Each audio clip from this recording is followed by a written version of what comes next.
London میں operation سے 2 گھنٹے پہلے مریض کے کمرے میں ایک نرس داخل ہوئی اور وہاں کمرے میں رکھے ہوئے گلدستے کو سنوارنے اور درست کرنے لگ گئی۔ ایسے میں جب کہ وہ اپنے پورے انہماک کے ساتھ اپنے کام میں مشغول تھی، اس نے اچانک ہی مریض سے پوچھ لیا، سر، آپ کو کون سا ڈاکٹر آپریشن کر رہا ہے؟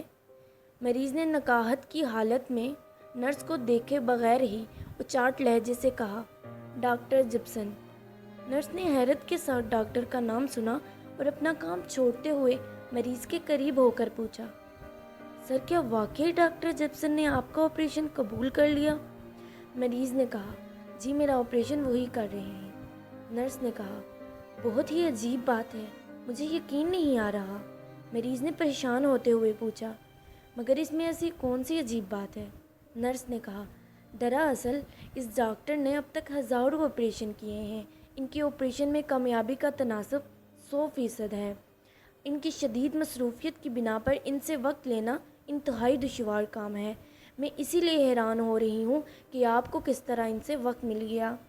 مریض نے ایک مطمئنیت کے ساتھ نرس سے کہا، بہرحال یہ میری خوش قسمتی ہے کہ مجھے ڈاکٹر جپسن سے وقت ملا اور وہی میرا آپریشن کر رہے ہیں۔ نرس نے ایک بار اپنی بات دہراتے ہوئے کہا کہ یقین جانیے میری حیرت ابھی تک برقرار ہے کہ اس دنیا کا سب سے اچھا ڈاکٹر آپ کا آپریشن کرے گا۔ اس گفتگو کے بعد مریض کو آپریشن تھیٹر پہنچایا گیا۔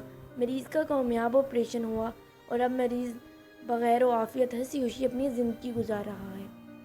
ایک بات جو آپ کو بتانے والی تھی وہ یہ تھی کہ مریض کے کمرے میں داخل ہونے والی عورت کوئی عام نرس نہیں بلکہ اسی ہسپتال کی ایک ماہر نفسیات لیڈی ڈاکٹر تھی، جس کا کام مریضوں کو ذہنی اور نفسیاتی طور پر آپریشن کے لیے کچھ ایسے طریقے تیار اور مطمئن کرنا تھا جس کی طرح مریض کا شک بھی نہ جائے اور وہ سنور جائے، اور مریض کے دل و دماغ میں یہ بات بہت ہی خوبصورتی سے بٹھا جاتی ہے کہ جو ڈاکٹر اس کا آپریشن کرے گا وہ دنیا کا مشہور اور کامیاب ترین ڈاکٹر ہے، جس کا آپریشن کبھی فیل نہیں ہوا۔ اور ان سب باتوں سے مریض بذات خود ایک مثبت انداز میں بہتری کی طرف لوٹ آیا۔ امید دلانا اور مثبت سوچ پر مجبور کرنے کے لیے آپ کا ماہر نفسیات ہونا ضروری ہے۔ کسی مایوس شخص کو تسلی اور خوش امیدی کے 2 بول جو دوائی اثر اور وہ توانائی دیتے ہیں جو کسی دوا میں نہیں۔ اس لیے اچھے بولیے، نئی امید دلائیے، شاید آپ کے چند لفظ کسی کو دوبارہ زندگی کی طرف لوٹا دیں۔